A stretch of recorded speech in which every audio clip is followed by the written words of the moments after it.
Yes. Yeah, Dr. Samarjeet Chandra is with us. Sir will be delivering a lecture on heat transfer in additive manufacturing. So before handing over the session to him, I would like to introduce Dr. Samarjeet Chandra, Head of the Department, Mechanical Engineering, IIT Palakkad.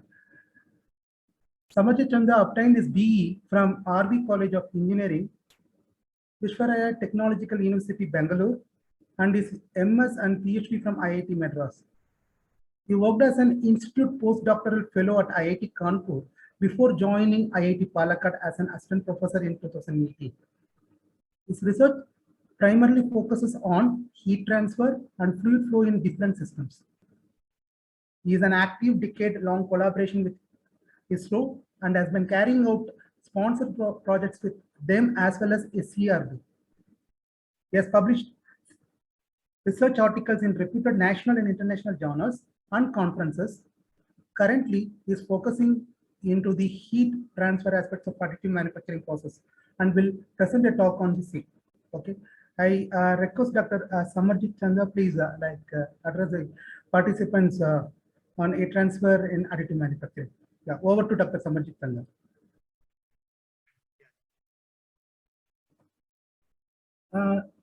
Your voice is not audible, Samarjeet Chandra. Please check your audio. And now it is. No, again it went down.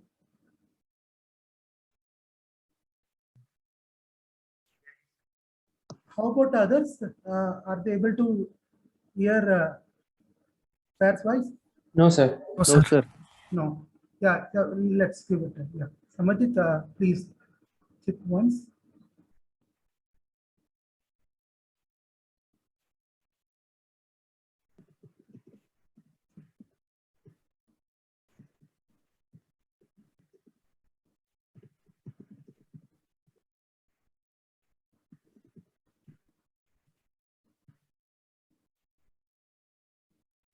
Okay, no problem. Please, yeah, you check it and come back.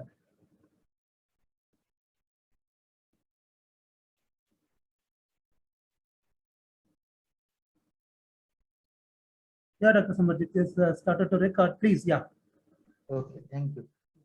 Yeah, thank you, Dr. Subbu, and good morning to all. So I will present a short talk on this topic, heat transfer in additive manufacturing. So over the past 4 days, you have gone through various aspects of additive manufacturing, and you have also looked into how the process is and what are the different process parameters and how they affect the final product which you are trying to build or make out of the process and so on.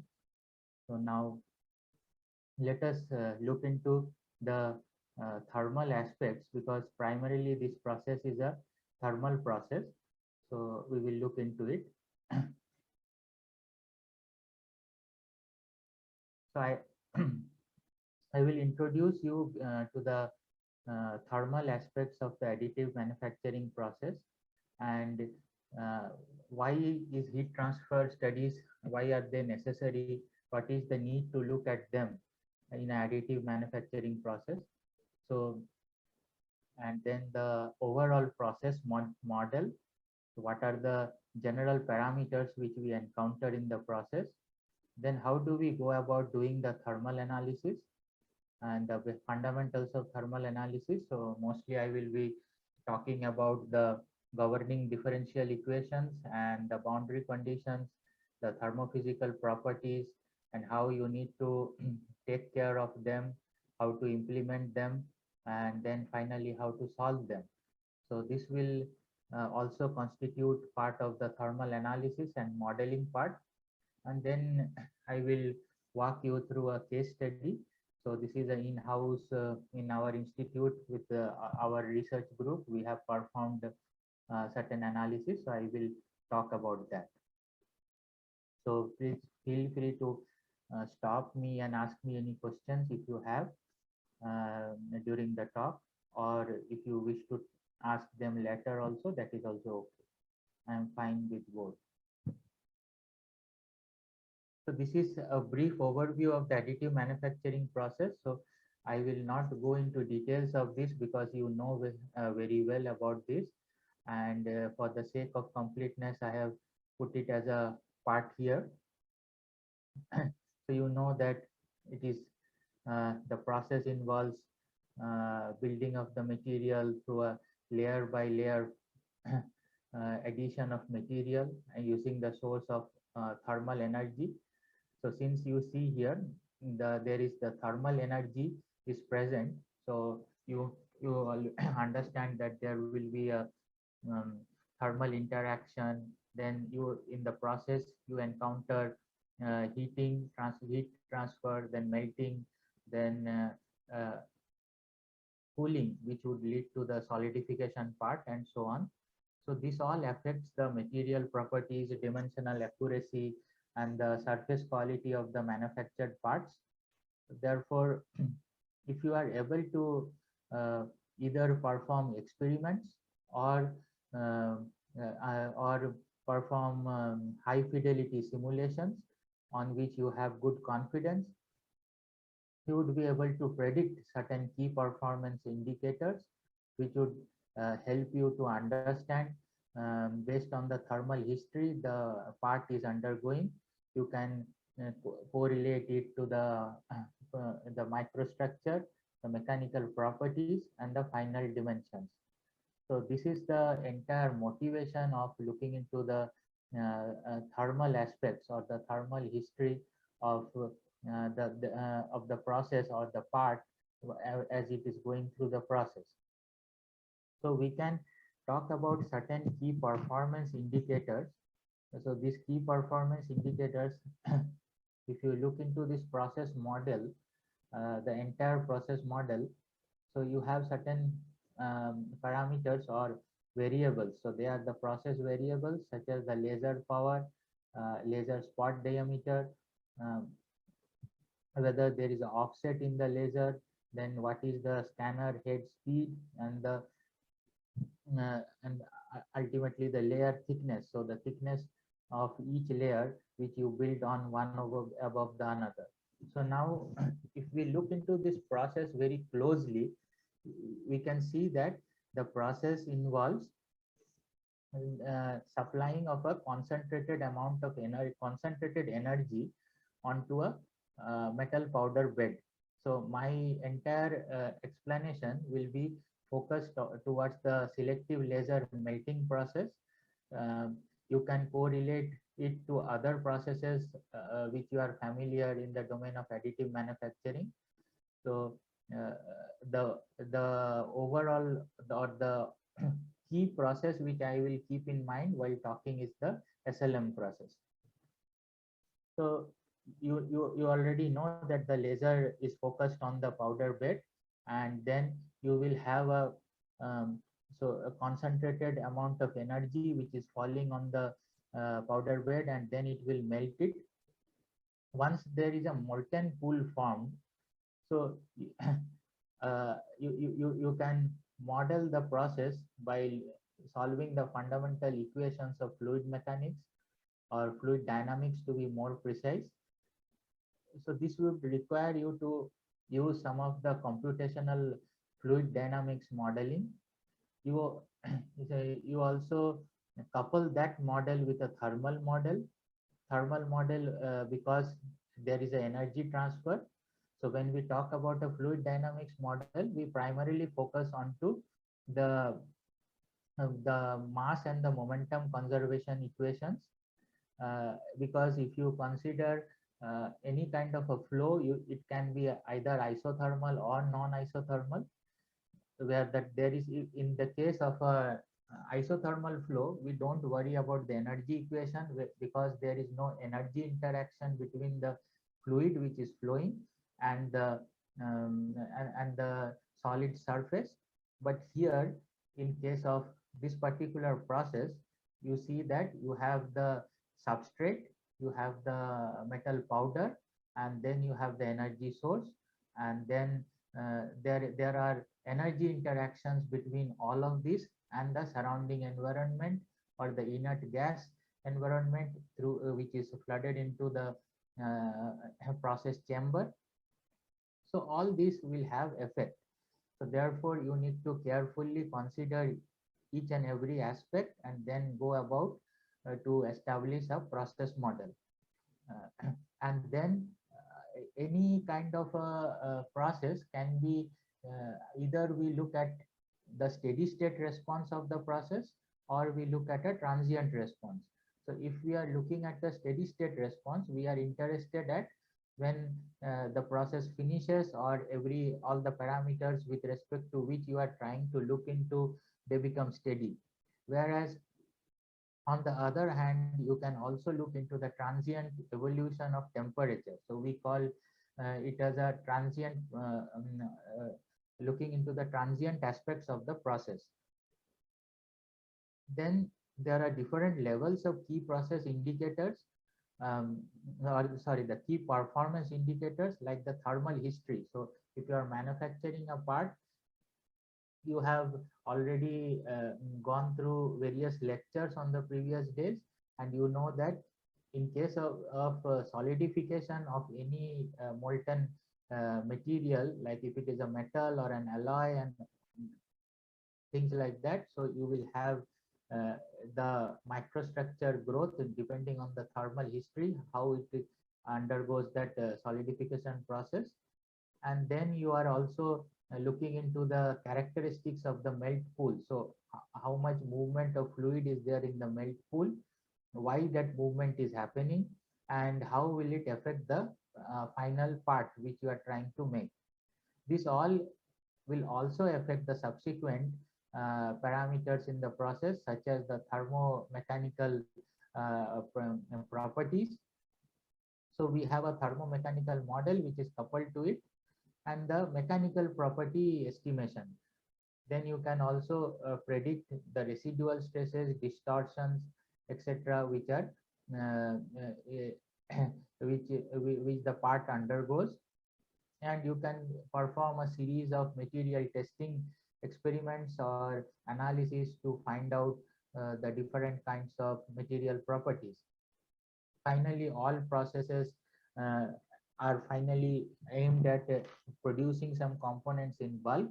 So the cost of the part as well as the production rate, etc., everything can be correlated in this through a more generic process model.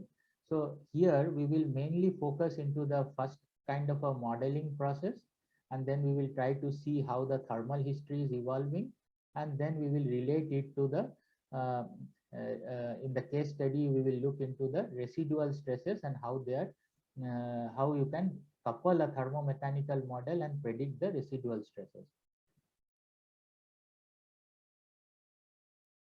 So this is again the same thing. So this is just a schematic of it, and the laser is falling, and then what kind of temperature gradient mechanism and how the stresses are getting generated. So this is I will not go into much detail here. So I will straight away move into the thermal analysis aspects. So let us look into the primary heat transfer processes in the additive manufacturing. So all of you have fundamentals of thermodynamics and heat transfer in some point of your career. You have studied it. So you know that the primarily we classify the modes of heat transfer as conduction, convection, and radiation. A more fundamental classification would be only conduction and radiation, and convective heat transfer is treated as a special case of conduction where you have a bulk motion. So bulk motion in the sense there is the bulk of the domain which you are considering, like if there is a fluid domain, so there is a motion in there, and whereas you can have still a fluid present, but there is no motion and only diffusive or conductive heat transfer through that. So we have a heat source. So it is a volumetric heat source, and it is generating some heat. Depending on whether you have a laser or whether you are putting the heat from some other kind of a source, the distribution, the power distribution, etc., will get varied. So we will look into that. Now, if we come into the um, modes of heat transfer, so heat conduction. So you have a solid substrate plate and the metal powder, and now there is a temperature gradient between them, and then there is a temperature gradient within the metal powder bed also. So the metal powder which you are using and the substrate plate, they need not be of the same material, and so there is a difference in their thermophysical properties.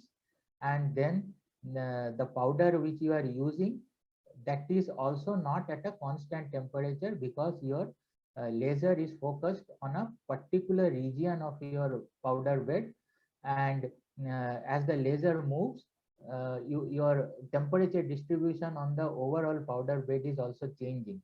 So these are some of the aspects which affect, but uh, it depends on how you model it and whether people are looking into those aspects or not. So then whenever there is a so this process inherently involves a change of phase. So the solid powder gets melted. Now whenever there is a fluid there, so heat convection will come into place, and there are effects due to surface tension, and there are effects of buoyancy, and so there is a force balance between buoyancy, surface tension, and the gravity force. This all leads to a motion of the fluid, and there is an energy interaction. So this is a very complex phenomena which is going on in terms of thermal modeling. um, and then there is a heat transfer through convection between the molten metal pool and the ambient and the surrounding environment, because none of these are at same temperature. So all of the powder bed, a certain location of the powder bed is at one temperature, and nothing stops heat from transferring to the other parts of the bed. And then you have a molten metal pool, and in that metal pool also there is a temperature gradient established, and then the ambient is at a different temperature. So there will be lot of heat exchanges. And then this heat radiation. So radiation is something which is always happening. There is a misconception that radiation should be accounted only at very high temperatures. Uh, every body above 0 Kelvin radiates. So we are sitting in a room, we are also radiating, the table, chair, everything is radiating. So that is why if you flash a IR camera, if you project IR camera, it is able to capture the temperature. If these things would not have been radiating, then the camera would not capture the temperature, would not capture the thermal profile and show you the temperature. So everything above 0 Kelvin radiates, and radiation effect needs to be taken into consideration.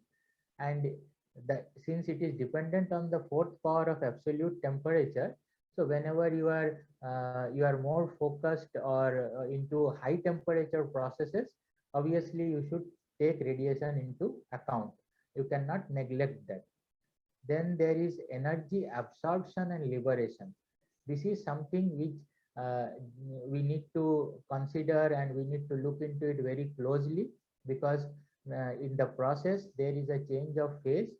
So we know that when something melts, it absorbs energy, and when it so you have to provide energy to bring it from a more ordered state to a more disordered state. That is, you are increasing the entropy. So therefore whenever you are going from a more ordered state like a solid to a more disordered state, a fluid state, so you will have to supply energy. And whenever you want to bring it back to a more ordered state, you will have to remove energy. That is where you look into the that is what happens during a solidification process. So this energy absorption and energy liberation during melting and solidification respectively, needs to be appropriately accounted for in the energy equations which you are solving.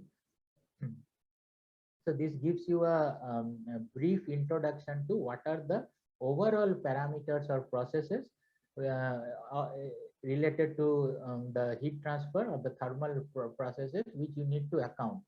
Now, one by one, you should be able to identify or write down the governing equations for these processes. So we will now look into that. So this is a schematic, and you can see here that anyway this already all of you know, and these are just schematics or pictures to make you understand. So you have a substrate plate, and then you are building this part. So we say which is the build length, build thickness, build width, and the powder bed is there, and this coordinate system. So next I will be going into the governing differential equations. So therefore I have shown you the coordinate system here with respect to which they are written. Most of them are written in a tensorial form, but still I have put the system here. So this is a Cartesian coordinate x, y, and z. And then you can see this is another cartoon which is showing here that there is a laser and this powder is melting and the layer by layer it is formed. Since the laser has a Gaussian distribution of energy, or the power distribution is Gaussian, so you can model it. So this shows you a Gaussian profile that basically these lasers are a coherent source of light, and depending on the length over which they remain coherent, you will have a power profile, and that power distribution is Gaussian in nature, and then you can modify the laser with different type of optical arrangements to just have the peak part present there, and so on. So those modifications experimentally or modification in the hardware is possible. So before we begin the analysis, so what are the assumptions? What are the assumptions which we should do? So primarily, I am walking you through the thermal modeling aspect, starting from the fundamental analysis or the fundamental knowledge of which all things you should try to take into account, and then move on. And then in any modeling, you cannot proceed without doing certain assumptions. So in this thermal analysis, if you look into these assumptions, this density of powder, solid, and liquid alloys are generally assumed to be independent of temperature, except for the calculation of buoyancy force. So this is fundamentally called as the Bosnick's approximation. So this Bosnick's approximation is something which you do while solving a natural convective heat transfer problem, where you say that that the fluid motion which is leading to the convective heat transport is set up as a consequence of the difference in buoyancy forces. So there is a balance between buoyancy and gravity, and why are the buoyancy forces coming into picture? Because of a density gradient. So you are saying that the density is only a function of temperature. Otherwise, you are taking them to be independent of temperature. So this approximation is a very standard approximation in heat transfer for treating flows which are driven through some kind of body forces like buoyancy, and this is called as the Bosnick's approximation.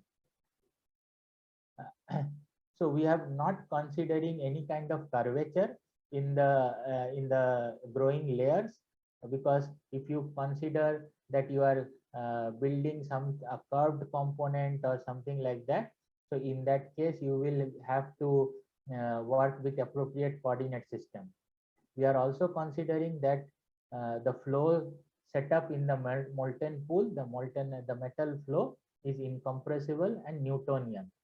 So I will just give you a brief idea here. Incompressible means it is quite evident here that it is independent of the density. So you are saying that the density is constant. So from a very fundamental perspective, you can consider it to be a although it is not the complete definition of incompressible, but you can as a rudimentary definition you can take that the density is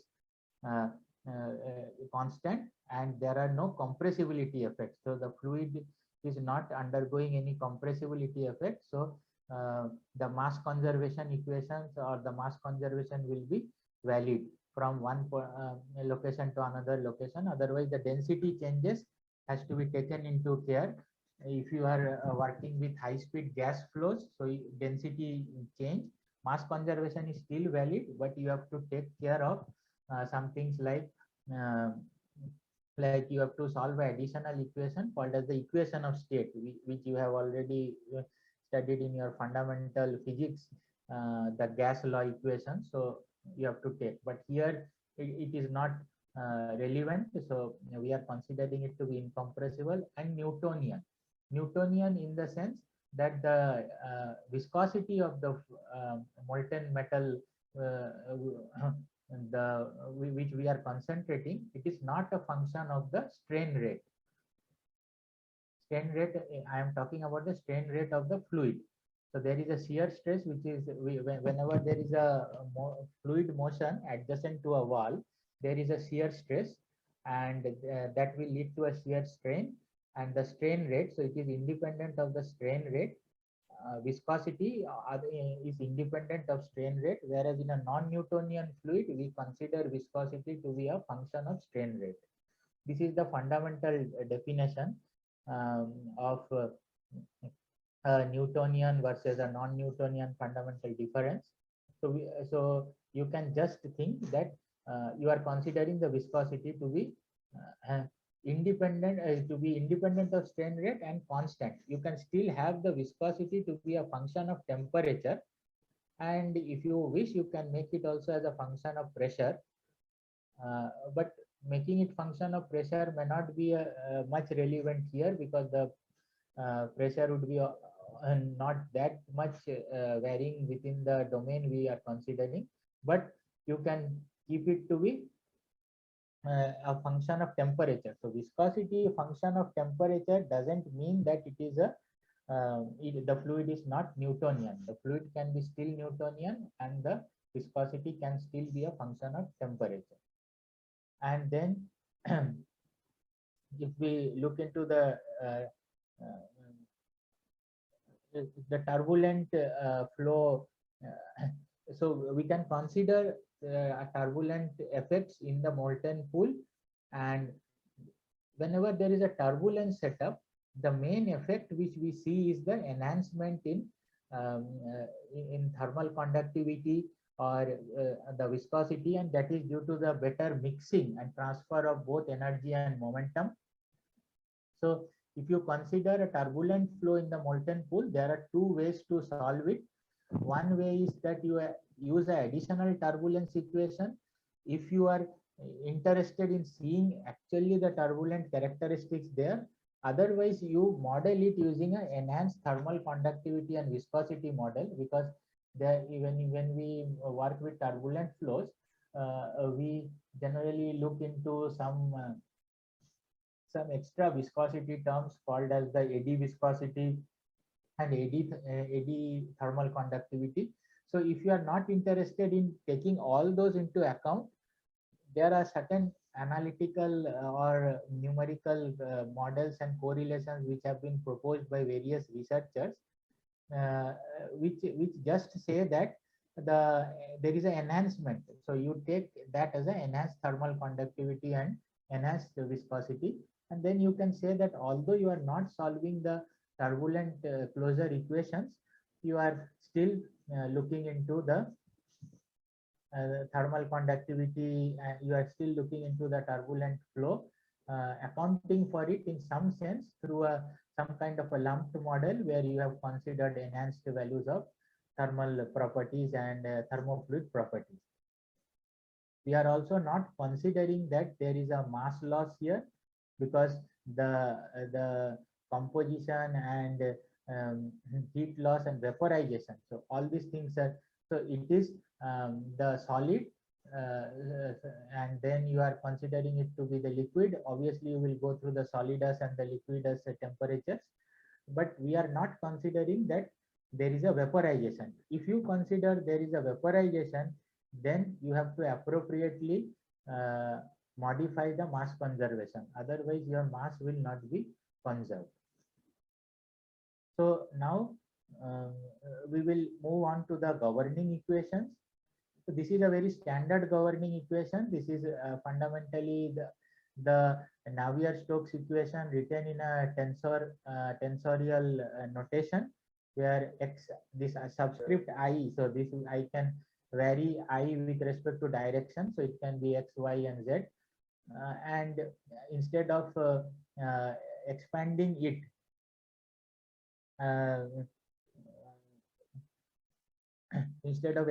it further, we have, so I am sorry here, this is basically the energy equation, not the mass conservation, not the momentum equation, because we have written it in terms of enthalpy. So this is the energy equation, and this lowercase h, which you see here, it is in terms of the enthalpy. We have written it here, and then you can look into the so you have something called as the sensible heat and the latent heat. So you can expand the sensible heat, and you can expand this equation further to write it in terms of temperature. So finally, you can write this equation in terms of temperature. So U are the velocities, alpha is the thermal diffusivity, and you have this uppercase H, which represents the latent heat of fusion of the alloy which you are considering. And then there is this thing which is called as the source term. So this is the energy source which is which you are incidenting on the metal powder bed. So this is the energy source here. And now we will see how to write for each of these, how to expand this energy source and other things. So if you consider a 3D volumetric heat source, you can see that this is the expression in terms of laser power and laser power characteristics, which we have written it here. This is not something which is very universal. You can modify it accordingly.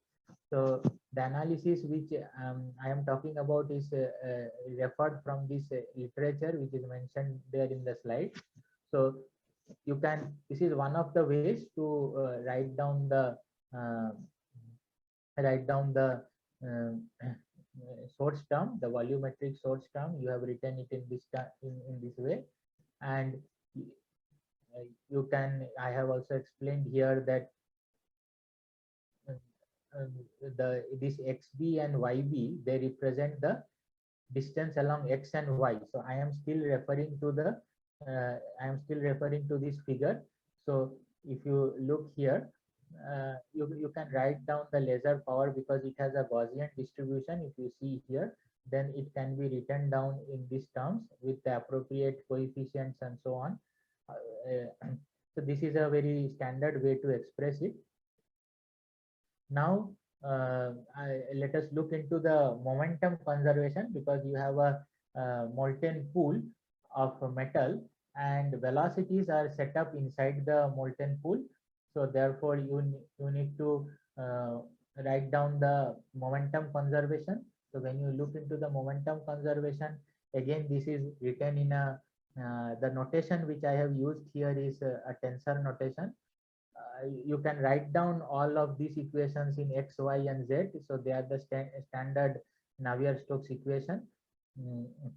So the x momentum, y momentum, and the z momentum. Basically, you are balancing the momentums in all the three all the three coordinates through you are performing basically a force balance, and then you are applying the Newton's second law, and you will get this momentum conservation. You see there is a source term.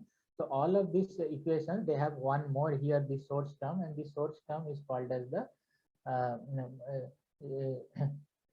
if you are writing down in terms of the uh, x, y, and the z coordinates. So here J will indicate the particular coordinate which you are referring to. Let us say if J, you are writing the momentum equation in x direction, then generally we represent the coordinate systems in 1, 2, 3 like this. In when we talk about the tensor notation form. So here it will be the source term in the first momentum equation. So what is meant by a source term in a momentum equation? It is a apart from the momentum which is which are trying to balanced by or conserved using the force balance, there is something which is getting additionally generated, or it can be a source or it can be a sink. So it can take away momentum or it can also generate momentum, and since you are conserving it, it is like something which is generating energy or taking away energy. So appropriately you can write that here. Now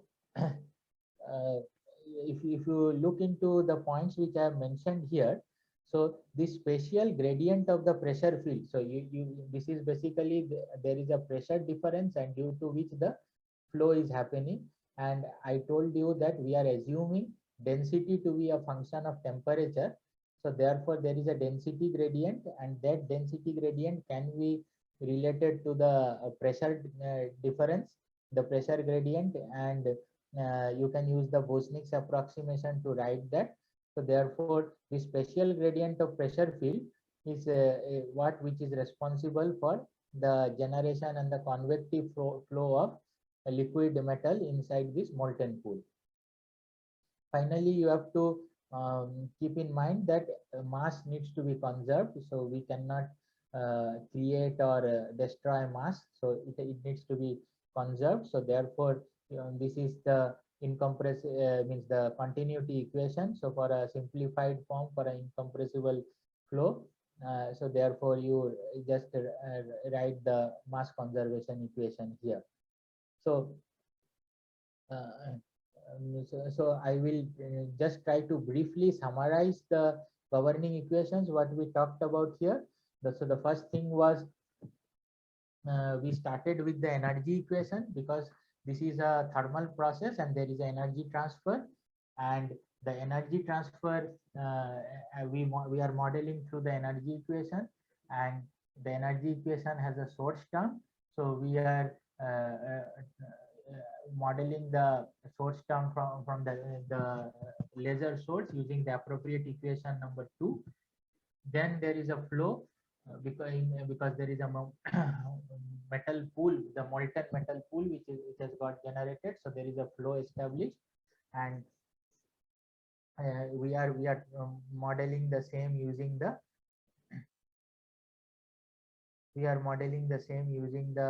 momentum equation, and then the mass conservation needs to be satisfied. Our assumptions are that we are working with Newtonian fluid and incompressible flow. So Dr. Samarjeet, sorry. Participants, do you have any doubt until that whatever sir taught? Then please, because sir covered up to the governing equation. So if you have any doubt, please unmute yourself and ask, or otherwise write it in the chat box. I will take it up for you.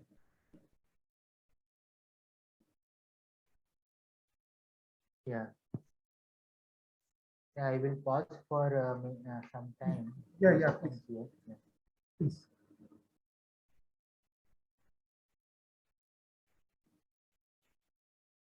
Actually, this is a great opportunity to understand because Generally, in maybe if you attend the conferences or other way in other workshops also, maybe speakers may not find time to explain in very in detail.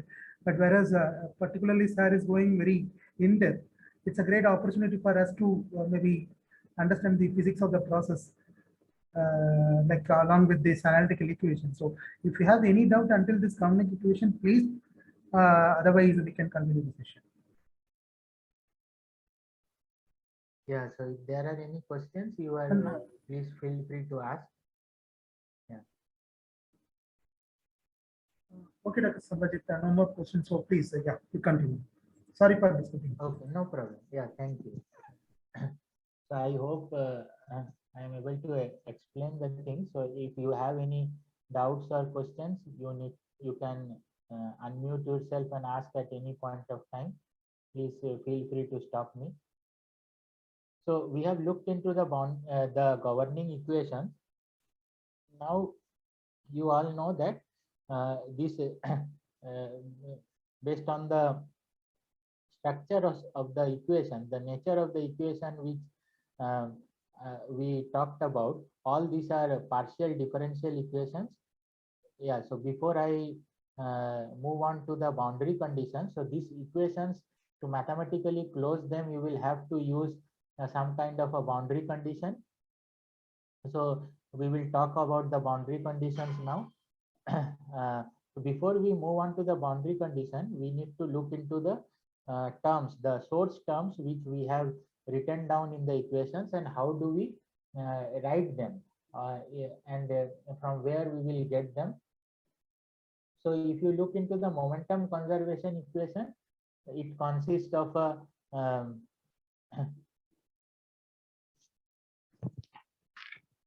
so if you look into the momentum conservation equation,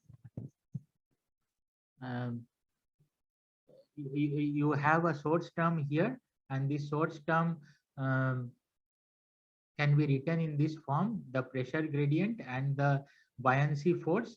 So basically the buoyancy force is getting generated because you have a difference in the densities, and you know that whenever you have difference of density, and then there is a buoyancy effect which would get created, because if you are trying to dip something, suppose if you take a solid block and you are trying to dip it in water, then you have a buoyancy force. You all know already about this. Yeah. So just Dr. Subbu, my voice is audible, no? Yeah, your voice is very audible and clear now. Okay. Better than previous time. Yeah. I got a message that it is low, so that that is why I asked. Okay. Thank you. Thanks. Yeah. So so you can use this formulation to write down the source terms, and then if you look into this now you know that if you are working with these alloys, so if you start melting, so they will not have a sharp melting point. So you will have the once you start melting it, so there is a liquidus temperature, and there is a solidus temperature, and the liquidus temperature, and there will be a mushy zone in between them. So the liquid fraction we can estimate using this equations which I have written here. So we say that if it is greater than the liquidus, greater than or equal to the liquidus temperature, that means now it has become completely molten. It is in the completely liquid state. So you have the liquid fraction as 1, whereas between the solidus and the liquidus temperature, you will have it as a ratio, the temperature minus the solidus temperature divided by the difference between the liquidus and the solidus temperature. Based on that, you say, so this is a very elegant way to find out whether you are in the molten region or in the solid region based on this. So you will calculate. So basically when you solve these equations, you will discretize them. So I will come into that. So when you discretize them, fundamentally what happens, you will assign node points, you will create, either you will solve it using some technique like if you let us take an example of a finite volume technique. So you will have values, you will be solving these equations at the cell centers, and when you solve this equation at the cell center, you will assign that values at those nodes, and at each node you will know the nodal temperature. When you know the temperature there, you can quickly calculate the value of phi and say whether it is in the molten region or in the solid region, and accordingly, or wherever it is, how much is the liquid fraction. And so you will be able to elegantly identify the mushy zone and so on. So this is the way how it is implemented. And now all of you know that to mathematically obtain a closure to this problem, you have to solve these equations with boundary conditions, because the governing partial differential equations, they cannot be solved without knowing the boundary conditions. So what are the boundary conditions which you should look into? One is the energy balances. So we say that there is, this is basically the thermal conductivity times the gradient of temperature, and then you are balancing it. So this is the conductive heat flux, and it is equated to the radiative and the convective losses. So here something here, if you look into this, the thermal conductivity of the molten pool, and because you know the alloy, so you will know the thermal conductivity, you can have the temperature gradient. Something which is not very known here is this term, the convective heat transfer coefficient times the T minus the this thing, the ambient. Basically TA represents the ambient temperature here.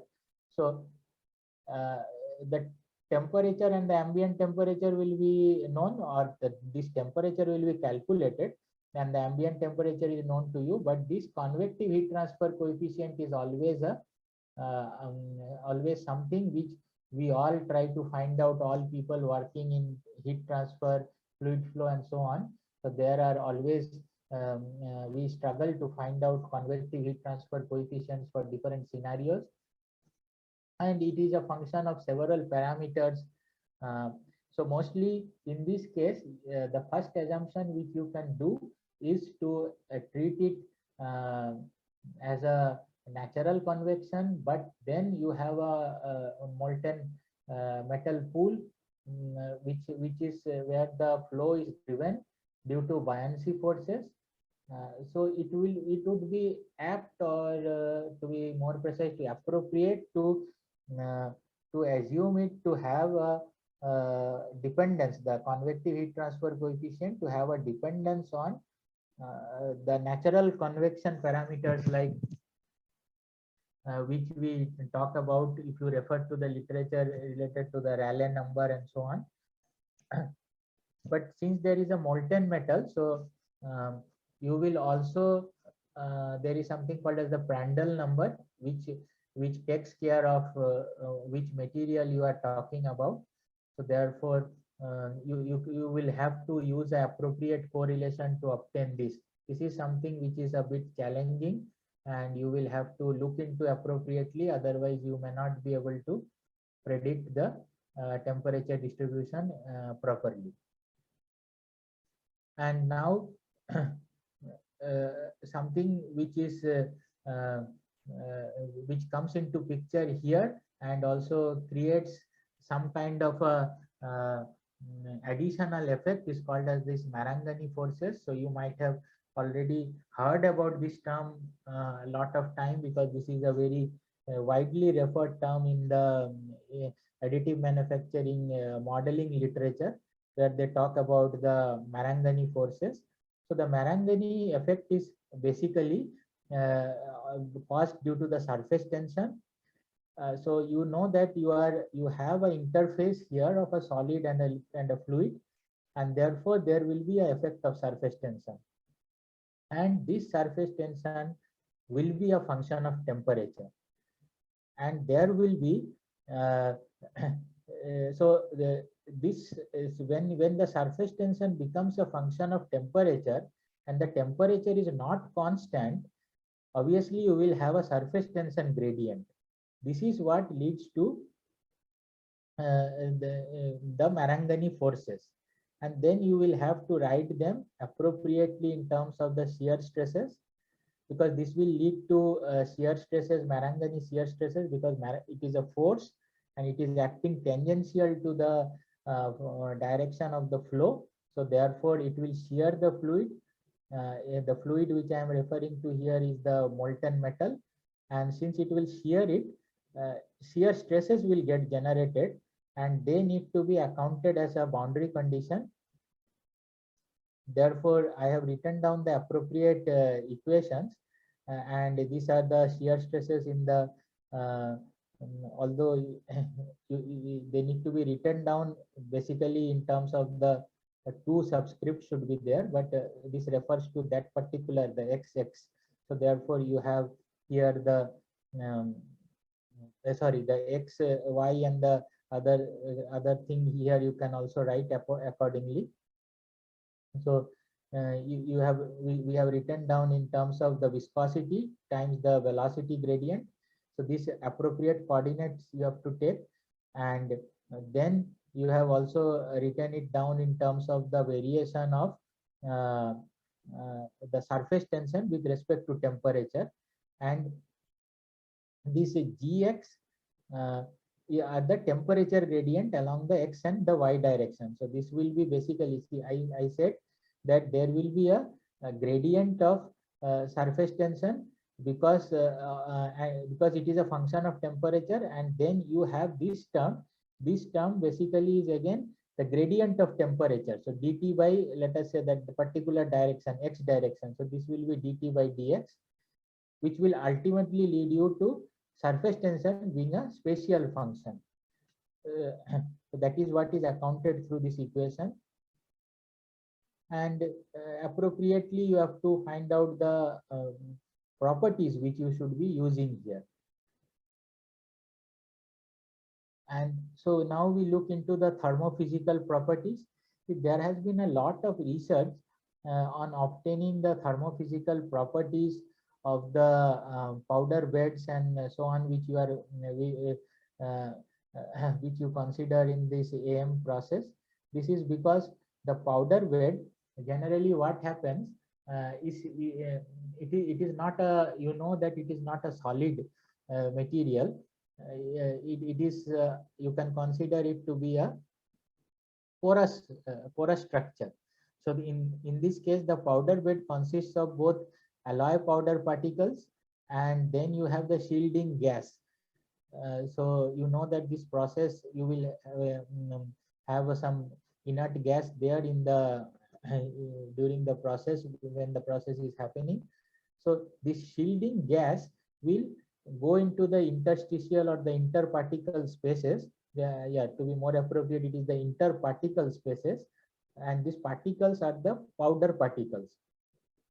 So you will have to account for an effective thermal conductivity, and this effective thermal conductivity, there has been a lot of research on effective thermal conductivity of these powder beds. They are basically also referred in the literature as packed beds. So basically what happens is this effective thermal conductivity, it is a function of the interparticle spacing, how much spacing is there. Basically you can quantify that based on something which is called as the porosity, and then permeability. So you can quantify the properties based on the porosity of the powder bed, and then you can also look into the gas which is present there, and there are several models which explain all these things. And then you will also have to look into the effective density and the specificity of the powder bed.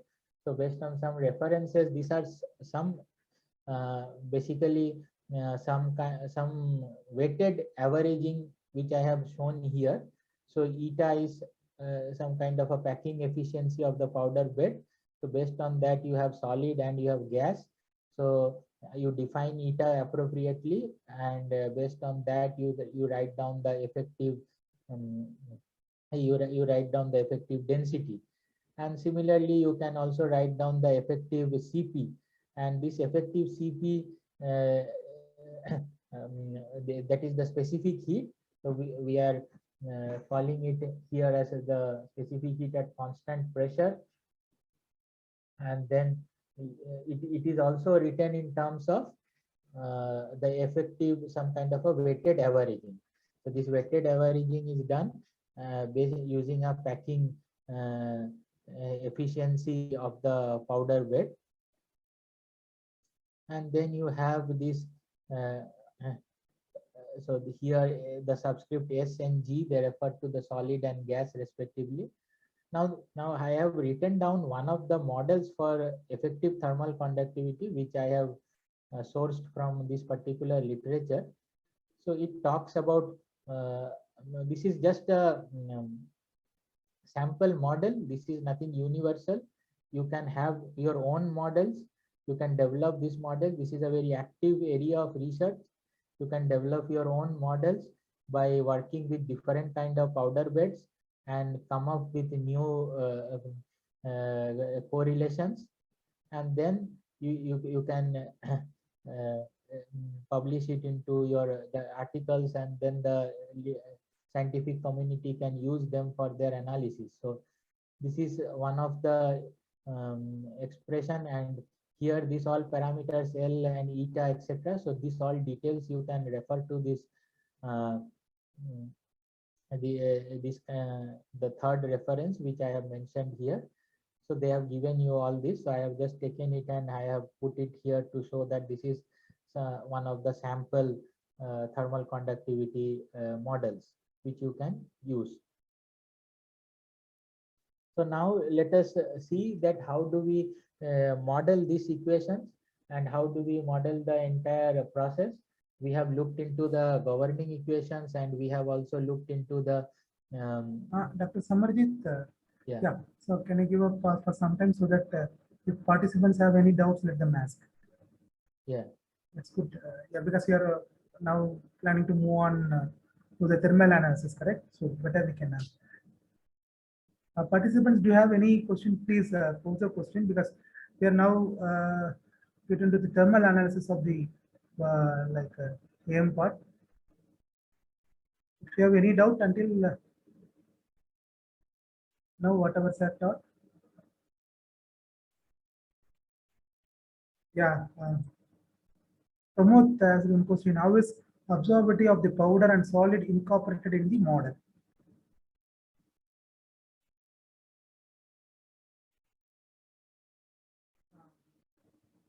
Dr. Samarjeet, there is one question. Am I audible? Yeah, you are audible. I got muted somehow. Okay, sorry. Yeah, please. Yeah. I hope you might have seen the question and even I read it. Pramod has asked one question like, how is absorbability of the powder and solid incorporated in the model? Okay. So, to be more to understand this question better, so absorptivity in the sense, are you talking about the radiation absorption in through the powders, or what is meant by absorptivity here? Could you please clarify, Pramod? Sir, what I meant was, sir, is since the laser absorptivity is changing, sir, for a powder particle and for a solid, and even in the melt food, sir, but normally in the models, we assume one constant value, sir. We don't assume them to change with time, but in reality, that is not the case, sir. So how do we account for that when doing analysis, especially if we are doing single, sir, because in single track analysis, when we're trying to do, because of multiple internal reflections, sometimes the absorptivity in some particular modes increases. But normally when we apply the model, we keep a constant value. And also for the liquid, the absorptivity is different. For the powder, the absorptivity is different. Maybe. So in those cases, sir, how does this variation is how, do we have any approximate model for that, or do we apply some other techniques? Yeah, so, I, yeah, yeah. Thanks for the clarifying. Yeah, so absorptivity is something. See, you can have various radiation models. One thing which would be to generally, which is done in a uh, literature or generally during the modeling part is to use radiation as a boundary condition. And now since you are talking about the laser source, so basically we need to look into the source term which we had this, shown in the energy equation. Now in this energy equation you are assuming certain values or certain parameters based on the power distribution, and that is coming into the that is what you are referring to, is you are already accommodating a constant value in the energy equation, in the source term of the energy equation. So now if you want to make it a function, so either you have to see, you can make always source term also as a function of a parameter.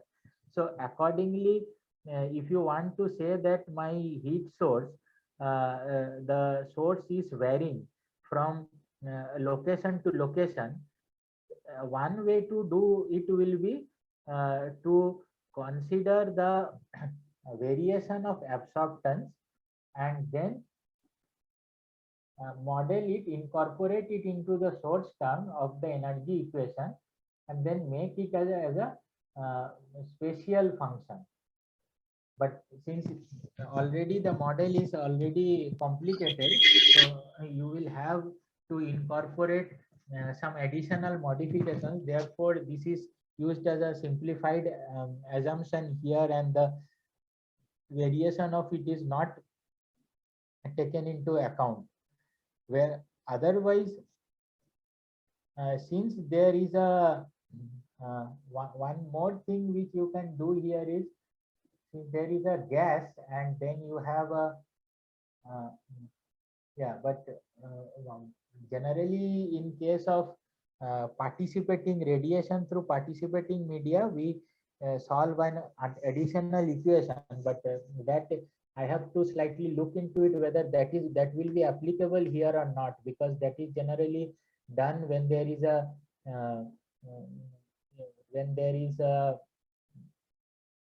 some kind of a interface media which is called as a participating media. Like if you have two heated plates and let us say one plate is radiating to the other plate and in between you have a gas, so as the radiation passes through the gas, you will have certain absorption, and that absorption will be changing from location to location. So you incorporate a absorptivity model in the radiative transport equation, but that may not be completely applicable here.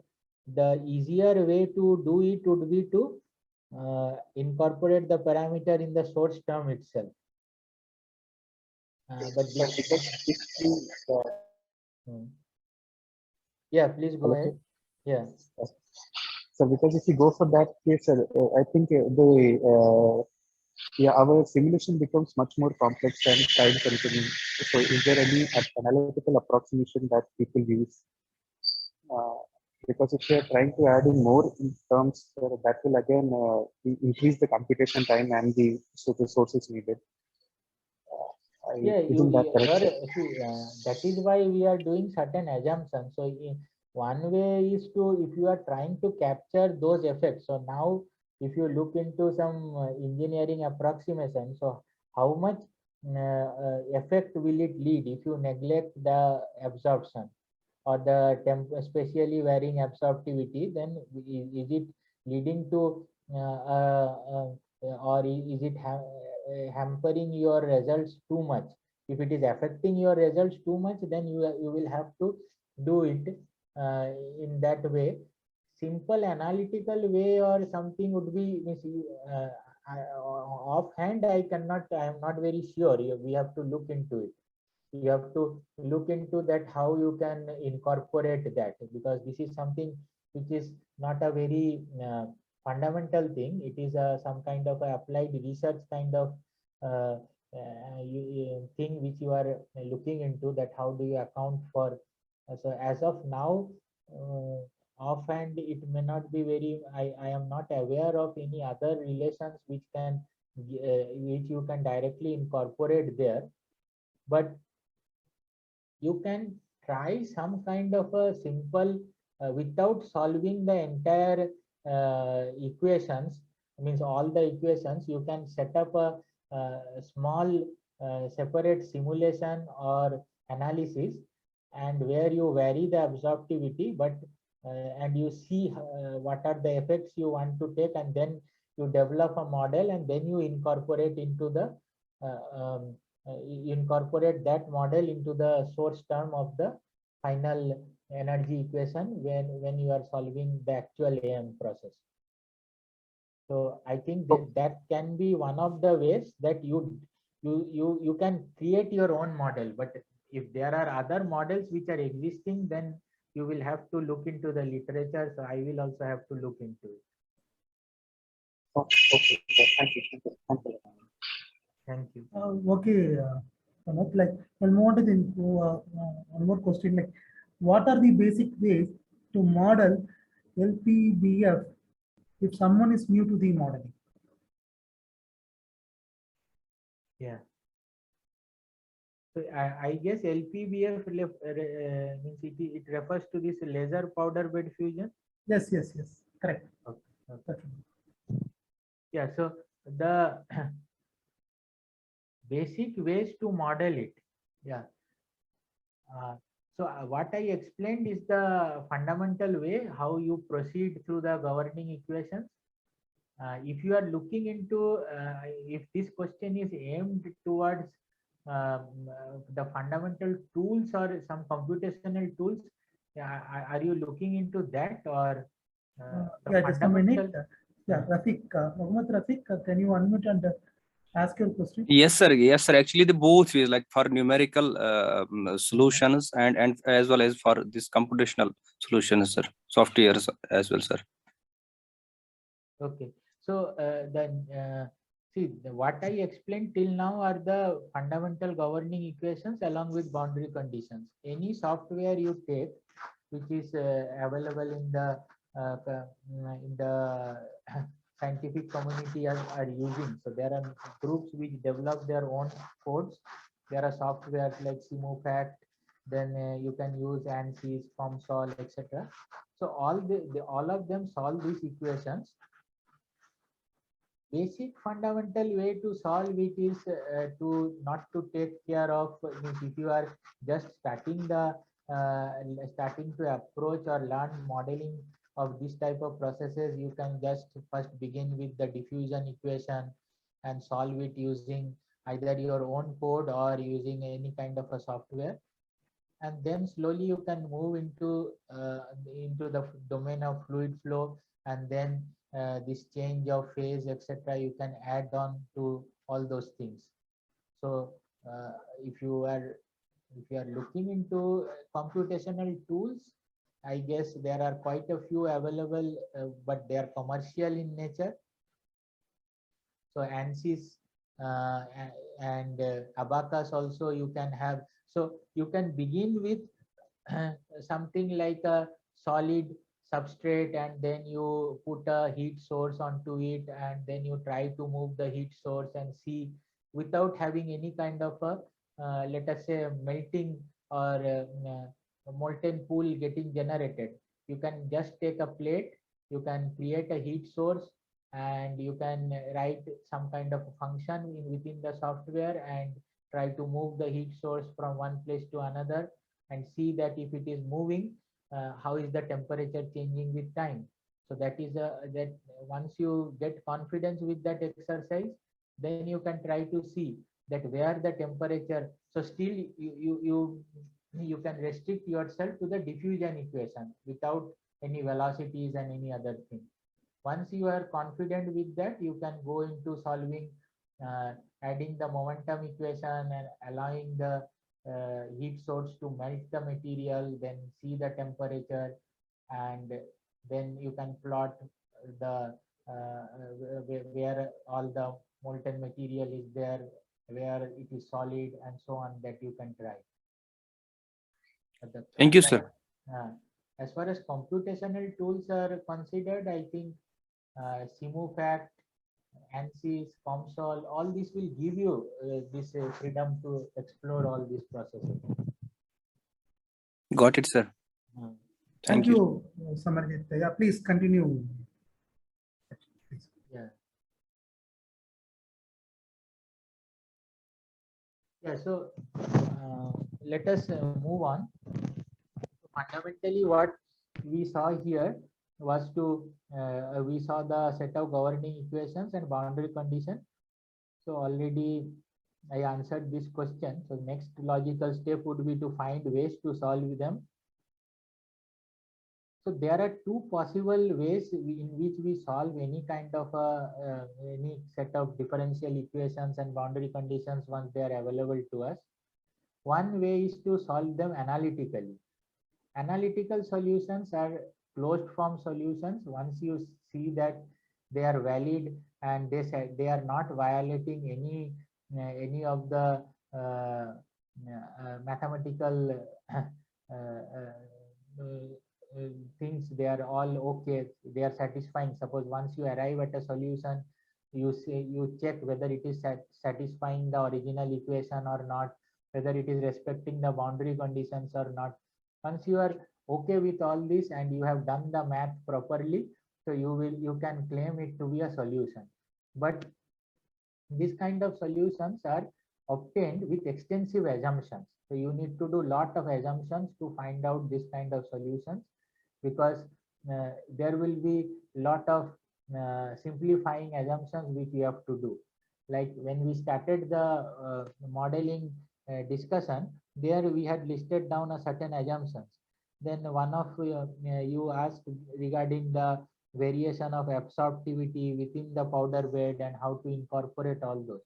So again, we are assuming it to be constant. So all these things, so after we assume so many things and make it very simplified, then it is possible to get certain analytical solutions. So there are literature, there are research papers which have come up with some analytical solutions. You can look into them. If you do a thorough literature search, you will see that there are papers in which they propose some kind of solutions, but which but they have extensive simplifying assumptions. So you can take this solution directly by referring to that paper, and then you can you can use it to get the temperature distribution or the thermal history of the part, etc., whatever you are interested in and for which conditions the solution is valid. Generally, these solutions will be in the form of a series, because there are certain terms which are approximated in terms of a series solution. You can look into all those. Now, once you look into this numerical solution, numerical solutions are what we get by discretizing, by solving the discrete form of the governing PDEs. So I will just take some time to explain you here what is a discrete form. You have a governing PDE which is valid in each and every part of a domain which you are looking into. So irrespective of wherever in the domain you are, the PDE is valid. Whereas you can split this domain into discrete points. So the PDE is itself a continuous function. Whereas you can discrete the entire, you can divide or discretize the domain into discrete points, and then you can write a discrete approximation. So you say that like dou u by dou, suppose I write dou u by dou x, or I write dou t by dou x. So dou t by dou x is fundamentally the gradient of temperature in the x direction. And when this term appears, dou t by dou x is a continuous function, but you can still write it in a discrete form by saying that a discrete finite difference approximation, if you take 2 points, let us say I designate one point by I and another as the I plus 1. So I can write Ti plus 1 minus Ti by delta x. This is a discrete approximation of the same derivative. So this is called as the discretizing. So many of you or most of you may know all this, but I just am recapitulating it. So these numerical solutions can be obtained either through finite difference method, finite volume method, and finite element method. These are three classical techniques, and all of you have heard of these techniques. And there are different computational tools and softwares available. So most of the softwares which you see, the commercial licenses and other things, they either use finite volume or finite element because they have certain advantages over the finite difference method. But as a beginner, if you want to start by solving some certain PDEs and you want to quickly monitor a process and quickly you want to begin, I will suggest that you begin with finite difference method. You learn the fundamentals of that, and from there you will get how to discretize different derivatives and so on, and how to solve them. Whereas if you look into software such as ANSYS, fluid flow based, most of the fluid flow based softwares like Fluent and others, they use the finite volume method.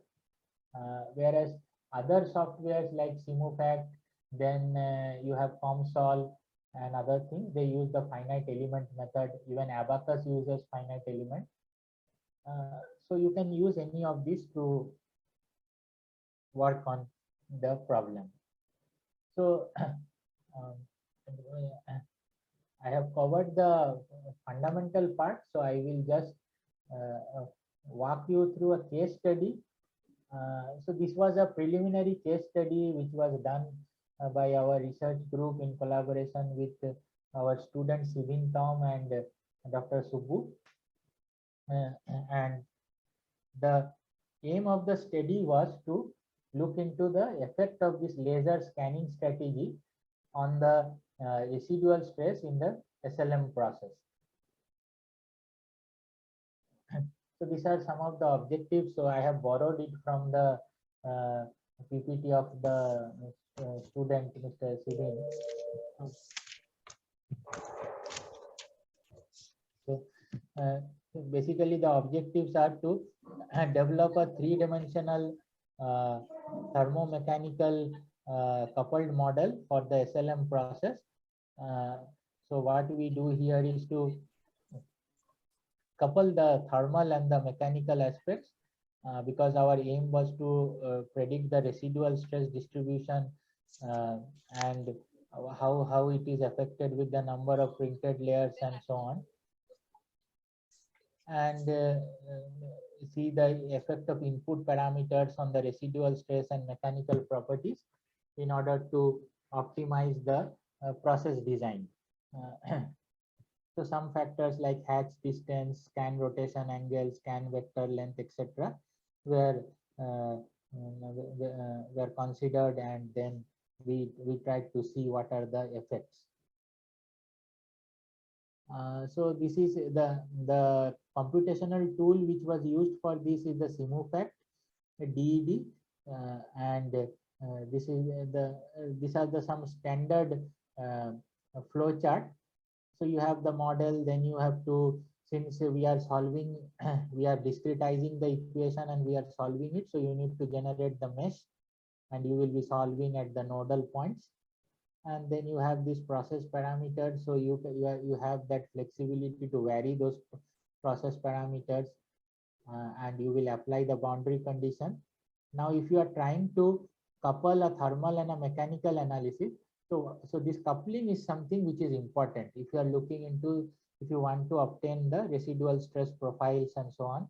So what happens here is you solve the governing thermal equations, like the equations which I mentioned in my previous slides. So the governing equations are those, and then why is the stress being generated, the residual stress? Because there is some differential expansion and contraction happening there because of the temperature effect. So that is what you look into in a mechanical simulation. So you take the temperature history from the thermal simulation, and then you send that temperature history into the mechanical part to calculate the stress distribution. So you are solving the governing equations and you are getting the temperature distribution, and you do this for each time step. You can either do this for each time step, or you can do it for a certain interval of time. So these are all transient simulations. So you can also do it for in certain interval of time also, if you are not very interested to get the distribution of equivalent stress in each and at every instant of time. This is the computational model. This is a very standard model which you can see here. There is a substrate plate, and then this is the part is built on it. So the material which we worked with was stainless steel 316L steel, and then you have this the model dimensions and the mesh size, the mesh element, and then all these are mentioned in the table, so you can see all the details. Then we tried to see what is the effect of the layer if you have the layer rotation. If there is a in one layer compared to other layer, if you have a layer rotation angle, so what is the effect of that? So any computational simulation has to have a mesh independent study, so that the signature of the grid is not visible. So irrespective of whatever grid you use, you should have the same result. So this grid independence was then performed in terms of the equivalent stress. I think the equivalent stress on the lowest layer, because once it is cooled down to the room temperature, then that is where you will get the residual stresses you can calculate, which are the locked in stresses in the material. So some of the temperature profiles which we obtained, you can see that the temperature history at different instances of time, at different instances on the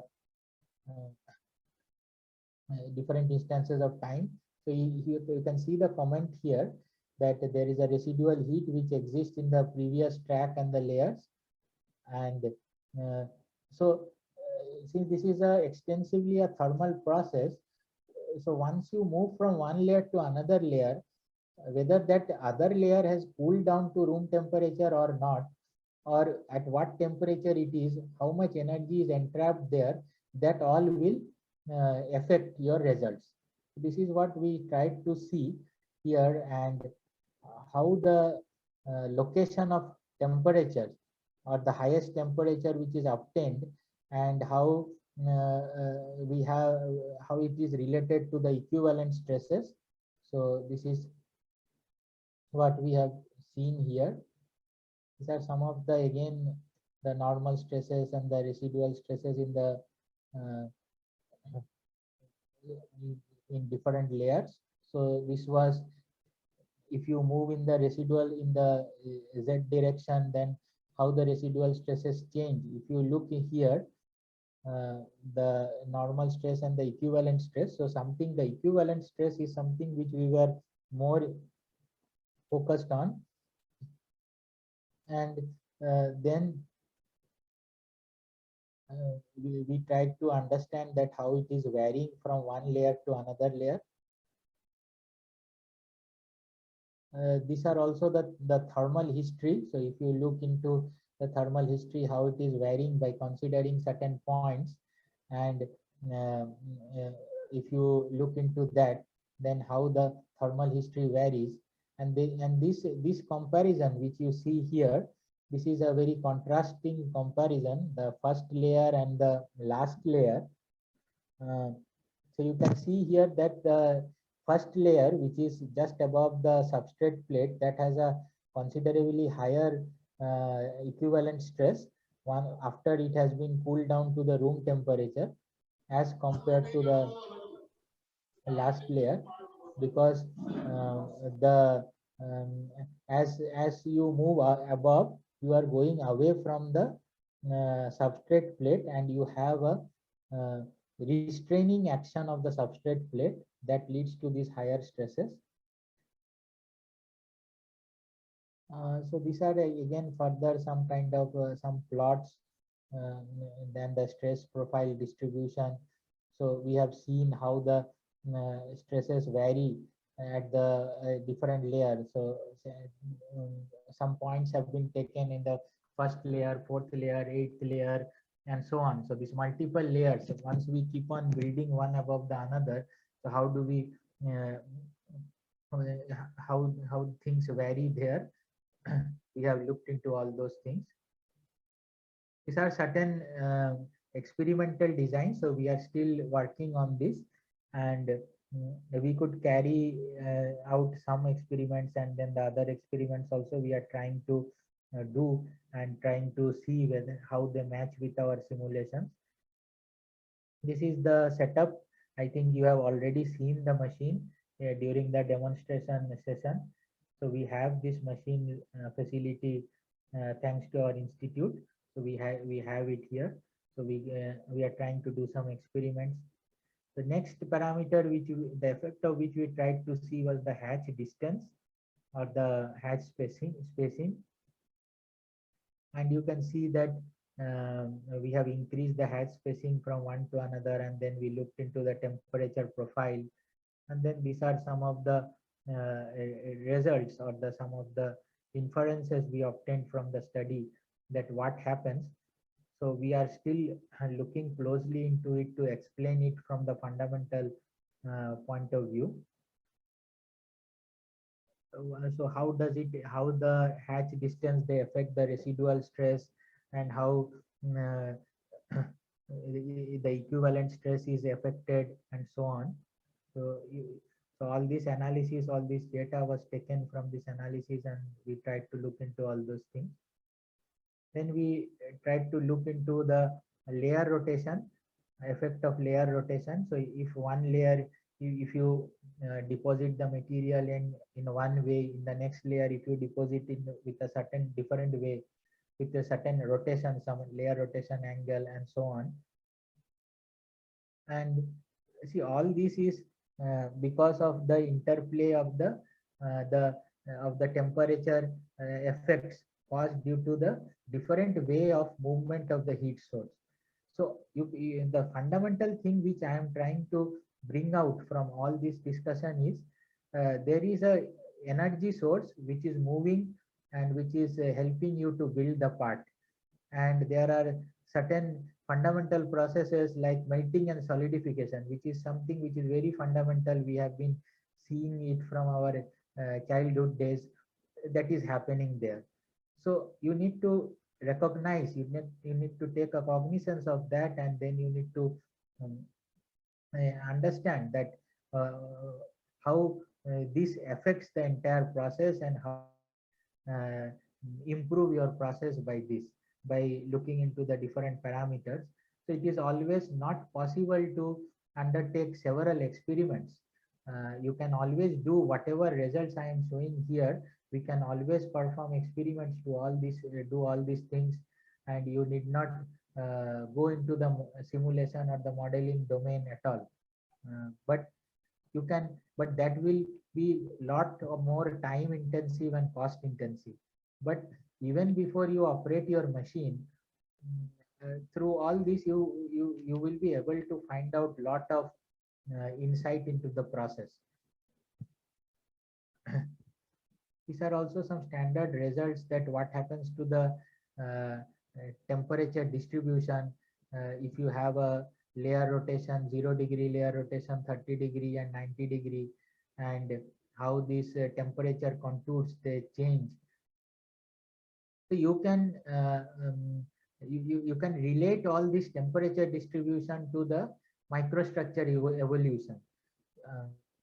So we started to do that, but we have not progressed further in that.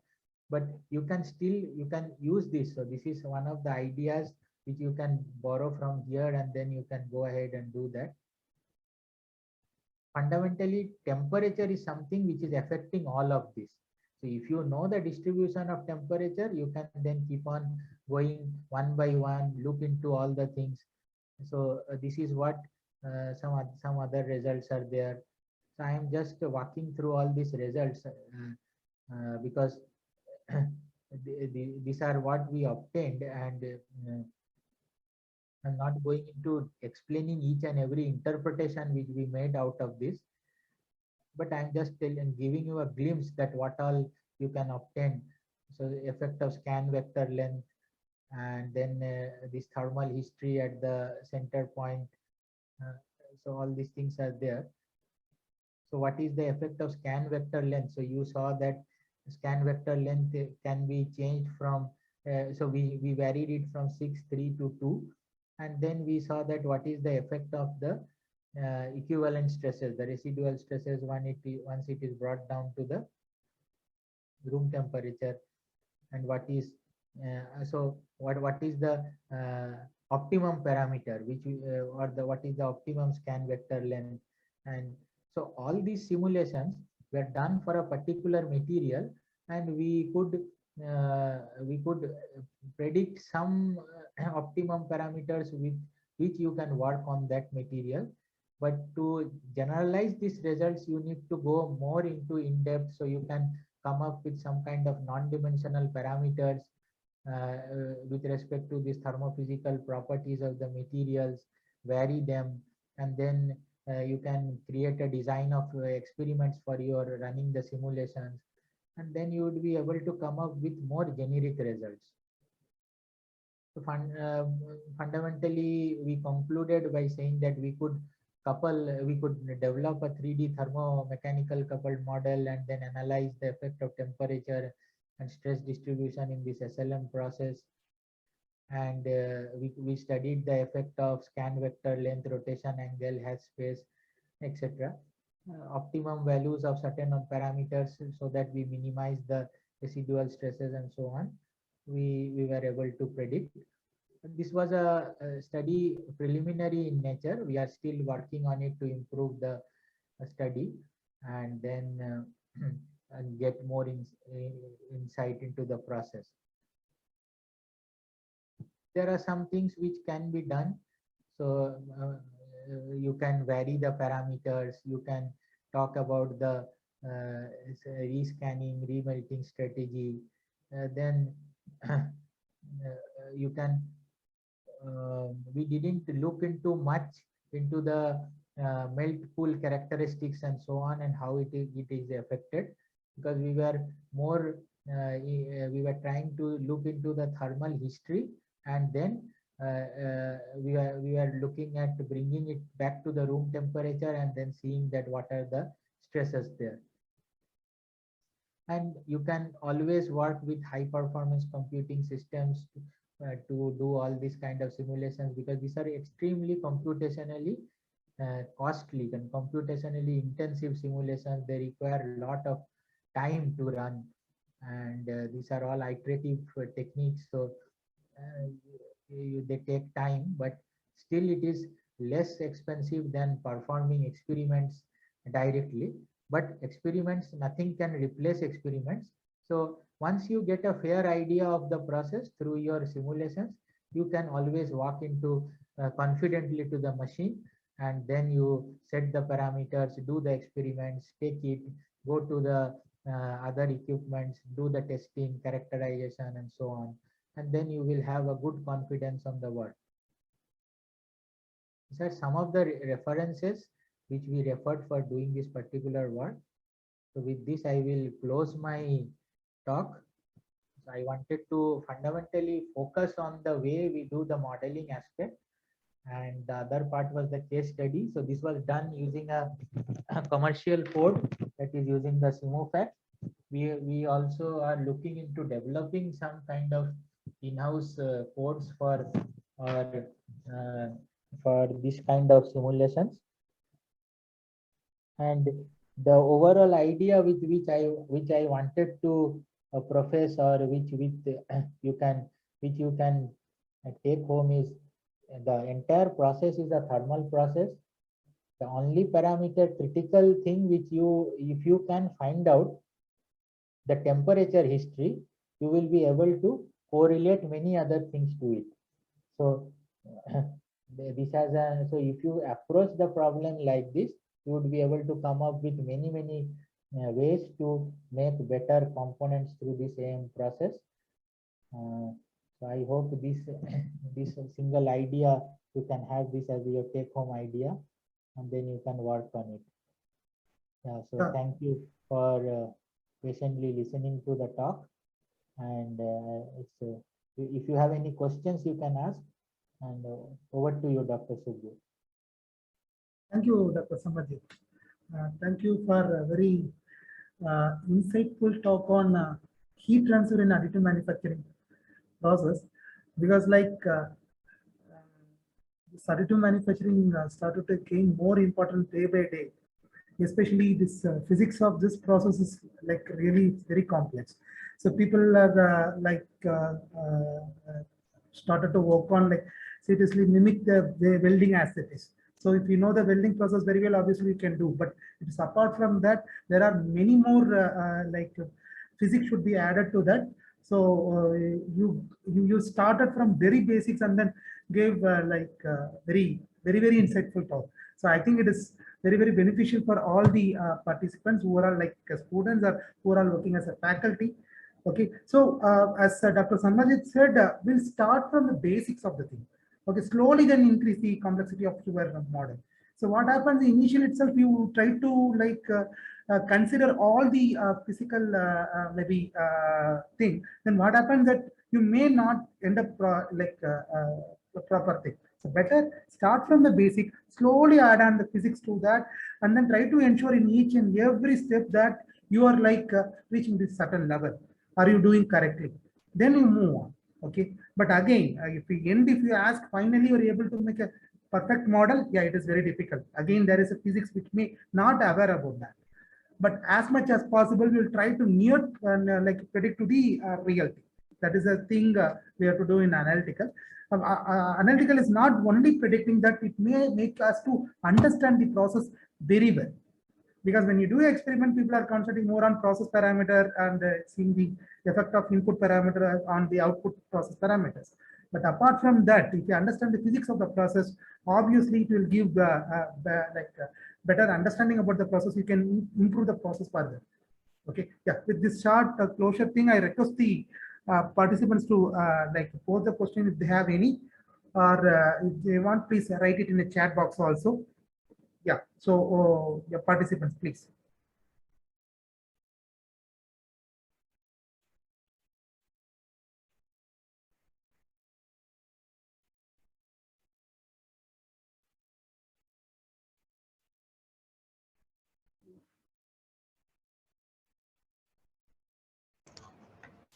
Yes, somebody. Good morning, sir. I do need a little bit of clarification on a thing.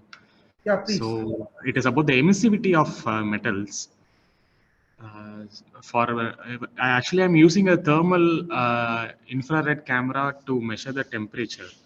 So when we are seeing for the materials which has more composition in it, for example, when we take high-speed steel, so it has carbon, it has manganese, silicon, chromium, nickel, and it is a lot more compositions than a single metal. So how do we fix the emissivity so that we can measure the temperatures very accurately, sir? So if you are seeing the emissivity charge for steel alloys, it is it is not very specifically stated anywhere. Even in the manufacturer's sites, it is not stated. So is there any specific method that we can fix the emissivity for measuring the temperature of any metal surface. Yeah, yeah. So you are talking about the emissivity of the solid or the molten material? Of solid, sir, solid. A solid emissivity is pretty straightforward. So you can one way see if you are trying to measure the surface temperature of a solid, one easier way would be to fix a thermocouple at any one particular location on the solid, and also point your IR camera there, and the thermocouple, the temperature which it is showing, you can take that as your reference temperature. Then you adjust the, in a IR camera you will have a emissivity correction, so you can adjust the emissivity in the IR camera, and so that both show the same temperature, and then you can use it if you are not very much worried about how it is varying with the temperature. Again, emissivity as a function of temperature, practically you can obtain by the same way. See, this is like we are doing some kind of a calibration of the surface. So you fix the thermocouple, you raise the temperature of the surface to a certain temperature, and then again you point the camera there, because the camera will give you a field view.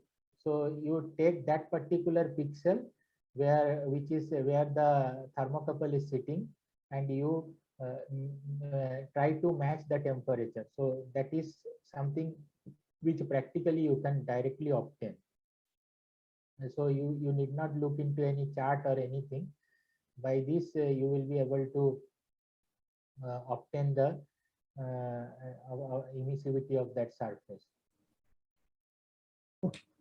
Thank you, sir. Then there are a couple of Does questions. that answer? Yeah, Anuj? Anuj? Yes, sir. Thank you, sir. Okay. So there are a couple of questions. One is like from Gopi. You have the word in analytical model.